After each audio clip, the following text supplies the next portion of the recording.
সবার প্রথমে জানাই বন্ধুরা গুড মর্নিং। আর আজকে আমি ভীষণ ভীষণ ভীষণ খুশি, ভীষণ খুশি, ভীষণ ভীষণ ভীষণ। আর সেটার কারণটা তোমরা নিশ্চয়ই জেনে গেছো। আমার কাছে এটা একটা অনেক বড় পাওয়া, অনেক অনেক অনেক বড় পাওয়া। অনেক আমি মানে বলতে গেলে আমি কেঁদে ফেলবো, কারণ আমি একটুতেই মানে ইমোশনাল হয়ে পড়ি। তোমাদের সাথ ছাড়া আমার পক্ষে এটা করা কখনোই সম্ভব ছিল না। আজকে আমি আমার ইউটিউবের 2.5 বছরের জার্নিটা তোমাদেরকে বলবো। আর আজকে যখন আমি 1K কমপ্লিট করেছি বন্ধুরা, আজকে 1K আমার কমপ্লিট হয়েছে সকালবেলায়। আমি তখন 6:30টার সময় একটা শর্টস ছেড়েছিলাম। শর্টসটা ছেড়ে দিয়ে আমি ফোনটা রেখে দিয়েছি। আর তারপরে তখন 7:30টার সময় ফোনটা জাস্ট খুলেই দেখছি আমার 1Kটা কমপ্লিট হয়ে গেছে। আর আবার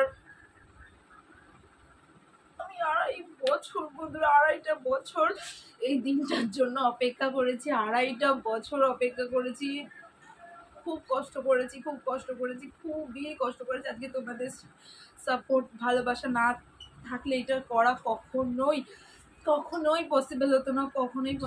আজকে তোমরা আমার পাশে ছিলে, আমাকে সাপোর্ট করেছো, আমাকে ভালোবাসা দিয়েছো।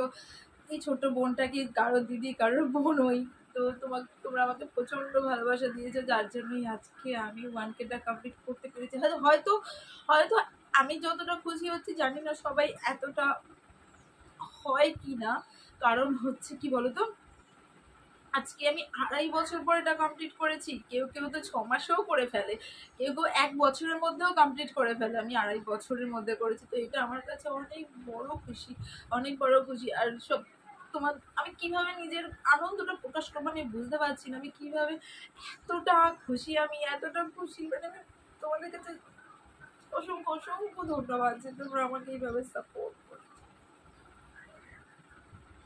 আমার কিন্তু একটু ধৈর্য শক্তি নেই, আমার খুব কম ধৈর্য শক্তি। সেখানে যে আমি 2.5 বছর ধরে ইউটিউবে আছি, এটা আমার কাছে অনেক বড় ব্যাপার। হ্যাঁ আমি জানি ওয়াচ টাইম হতে এখন বহুত দেরি, কিন্তু আমি বললাম না তোমাদের সেদিনও, আমার কাছে এই 1K সাবস্ক্রাইবারটা অনেকটা ইম্পর্টেন্ট, অনেক ইম্পর্টেন্ট। মানে আমি কি বলবো,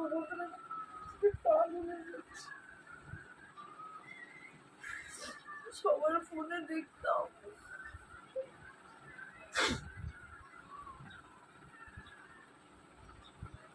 আমার জার্নিটা কেমন ছিল জানো তোমরা। যখন আমি 2.5 বছর পর YT-তে আসি, আমার চ্যানেল খুলেছিলাম আমি তখন সেপ্টেম্বরে খুলেছিলাম। সেপ্টেম্বরের দিকে আমার চ্যানেল খোলা হয়েছিল। এবারে সেপ্টেম্বর আসলে 2.5 বছর কমপ্লিট হয়ে যেত। তো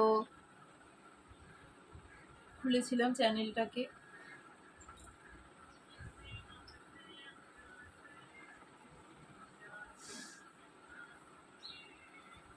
তা কি বলবো আমি ভেবে পাচ্ছি না, একটু বসে ভাবছি কিভাবে বলবো তোমাদেরকে।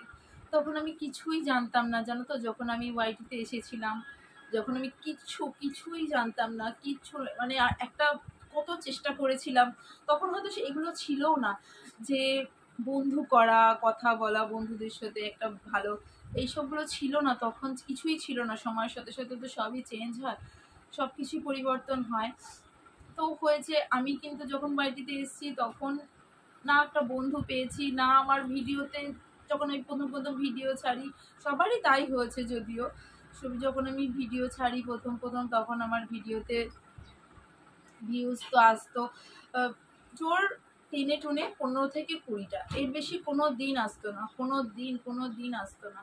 আর লাইক তো কোনো দিনও নেই, কোনো একটা লাইকও থাকতো না।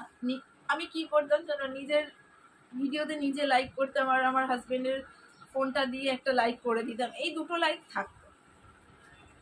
লাইক থাকতো, আমার ফোনটা দিয়ে আমি করতাম আর ওর ফোন দিয়ে করে দিতাম। কমসে কম ভালো তো লাগবে দেখতে, এটা করতাম। ভিডিও দিয়ে গেছি তখন কিন্তু একদম বন্ধ করতাম না, ভিডিও দিয়ে গেছি কন্টিনিউ ভিডিও দিয়েই গেছি শুধু ভিডিও দিয়ে গেছি। কিন্তু কোনোদিন সবসময় বসে থাকতাম কেউ একটা কমেন্ট করবে, কেউ কমেন্ট করতো না। তো তারপরে কেউ একটা লাইকও দিত না। এরম করে করে করে করে একটা বছর এইভাবেই কাটলো। 1 বছর কেটে গেল এইভাবে। তারপরে 1 বছরের পর থেকে দেখলাম যে না, সবাই এইভাবে বন্ধু করে, সবাই সবার সাথে বন্ধু করে, কথা বলে। হ্যাঁ, সেইভাবে আস্তে আস্তে নতুনত্ব অনেক প্রসেস দেখছিলাম, দেখে দেখে আমিও শিখছি, দেখতে দেখতে শিখছি। আশেপাশে বলো, ইউটিউবের কোনো আমার বন্ধু ছিল না, কোনো বন্ধু ছিল না যে আমাকে একটু শিখিয়ে দেবে কিভাবে ইউটিউব কি করতে হয়, কিভাবে সব কিছু করতে হয়। আর আমার হাজবেন্ডও জানে না ওটা, ওই সব কিছু জানে না। আর ওতেও মাথাও ঘামায় না, যে কিভাবে কি। আমি যা করেছি নিজে সব কিছু দেখে দেখে, যেগুলো ইউটিউব দেখে দেখে শেখা যায়, চ্যানেলের বিষয়ে যেভাবে শেখা যায় আমি ওইভাবেই শিখেছি, ইউটিউব দেখে দেখে শিখেছি সব কিছু। তোমরাও তাই শিখেছো জানি। তবুও মানে আমার কাছে এটা অনেক অনেক বড় পাওয়া। আমি যেহেতু অনেকটা সময় পর এই জিনিসটা পেয়েছি, তার জন্য আমার কাছে খুশিটা অনেক বড়, অনেকই বড়। জানি না আমি কিভাবে, মানে কেউ এতটা খুশি হয় নিশ্চয়ই, কেন হবে না? তার চ্যানেলে যখন 1K কমপ্লিট হয়, সে তো খুশি হবেই, তাই না? খুশি তো হবে, খুশির তো একটা সীমা থাকে না। সব ঘরে, সব প্রতিটা হাউস ওয়াইফ ভাবে যে আজকে যদি আমি একটু ঘরে বসে নিজে কিছু করতে পারি তাহলে সত্যি খুব ভালো লাগতো। নিজের পায়ে দাঁড়ানো, নিজে স্বাবলম্বী হওয়াটা খুবই জরুরি, খুবই জরুরি। আজকে বাইরে বেরিয়ে কাজ করে ইনকাম করার মতো ক্ষমতা আমাদের নেই এখন। একটা সংসার আছে, বাচ্চা কাচ্চা আছে, সবাইকে দেখে শুনে হয়ে ওঠে না বাইরে গিয়ে কাজ করা। তাই ইউটিউবে একটা যে প্ল্যাটফর্ম আমাদের সামনে তুলে ধরেছে, এইটার পেছনে এই জন্যই রয়েছে যে এখান থেকে যদি কিছু নিজেদের, অন্তত আমাদের মধ্যবিত্ত ফ্যামিলির যেই শখটুকু, নিজেদের সবটাই তো হাজবেন্ডের উপর ডিপেন্ড করা যায় না, বলো তো? সবটা A to Z অনেক কিছুই তো ইচ্ছা করে, অনেক অনেক কিছু ইচ্ছা করে, যেটা অনেক সময় পূরণ হয় না। তো আজকে যখন নিজের কিছু করব, নিজে কিছু উপার্জন করব, নিজের পায়ে দাঁড়াবো, তখন নিজের শখটাও পূরণ করব, আর বাকি মানুষের যাতে পাশে দাঁড়াতে পারি। তো এটাই আপাতত আমার মনের ইচ্ছা আছে। আমি একটু পরেই স্নান টান করে, বন্ধুরা একটুখানি বলেছিলাম যে 1K কমপ্লিট হয়ে গেলে সেটা তো আমায় করতেই হবে, তাই না বলো? আর আমি তো ওটা বলেওছি যে 1K কমপ্লিট হলে আমি যাবো গিয়ে মন্দিরে একটু পুজো দিয়ে আসবো। তো চলো, আর এখন বেশি বকবক না করে যখন একটু মন্দিরে যাব তখন তোমাদের সাথে শেয়ার করব আমার এই খুশিটা, আমার এই ভালোবাসার যে জিনিসটা আমি এত কষ্ট করে উপার্জন করেছি তোমাদের ভালোবাসাতে, সেই জিনিসটা তোমাদের সাথে ভাগ করবো না বলো? তো চলো ভিডিওটা দেখতে থাকো। আমি রিককে এক্ষুনি স্কুল থেকে দিয়ে বাড়ি এসে ভাবলাম ধীরে সুস্থে তোমাদের সাথে কথা বলি। আমি 7:30টার সময় দেখলাম, তখন আর আমার তোমাদের সাথে কথা বলার সময় ছিল না। আমি রিককে এখন দিয়ে আসলাম স্কুলে। তা বিছানা সবই পড়ে আছে, তো সব কিছুই গোছাবো, মানে সবটাই গোছাবো। তো চলো আবার আসছি পরে তোমাদের সাথে। বন্ধুরা, আমি হয়ে গেছি রেডি আর পুজো দিতে যাওয়ার জন্য। আর এখানে দেখো ফুল, মিষ্টি, আর এখানে হচ্ছে কলাও নিয়েছি, ফল নিয়েছি। তো ওইগুলো সব ঠাকুরকে চড়াবো। তো সব নিয়ে নিয়েছি। চলো আগে প্রথমত রিককে নেবো স্কুল থেকে, কারণ হচ্ছে রিকের টাইম হয়ে গেছে। আমি তো একা একা যাই না, নিয়ে যাবো হচ্ছে আমার বরকেই। তো তার জন্য আগে রিককে স্কুল থেকে নেবো, নেওয়ার পরে মন্দিরে ঢুকবো। তো চলো তোমাদের সাথে যতটুকু পারি শেয়ার করবো, দেখতে থাকো। চলো, দেরি হয়ে গেছে, 11টা একদম বাজে। ও বসে থাকবে।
পুজোতে।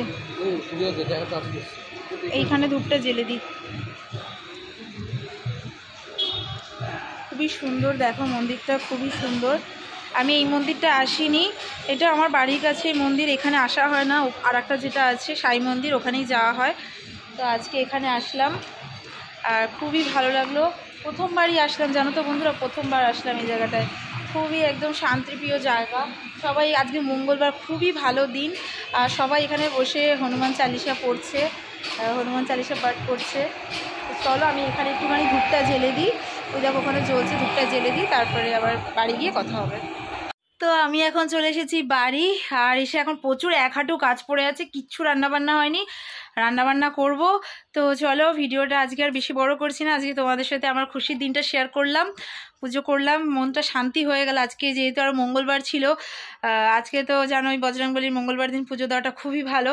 ভালো দিনে খুব পুজোটা দিয়েছি, খুবই ভালো লাগলো। আজকের ভিডিওটা আজকেই শেয়ার করব আমি আজকে। তো চলো রিকের আবার কিসের বায়না শুরু হচ্ছে কি জানে। চলো আজকে ভিডিওটা এখানেই শেষ করছি। যদি ভালো লেগে থাকে লাইক কমেন্ট শেয়ার সাবস্ক্রাইব করে দিও। আর চলো আমার খুশির দিনটা আজকেই তোমাদের সাথে শেয়ার করবো। তো আজকে এই ভিডিওটা মঙ্গলবারের ভিডিওটা আজ মঙ্গলবারই আপলোড করব।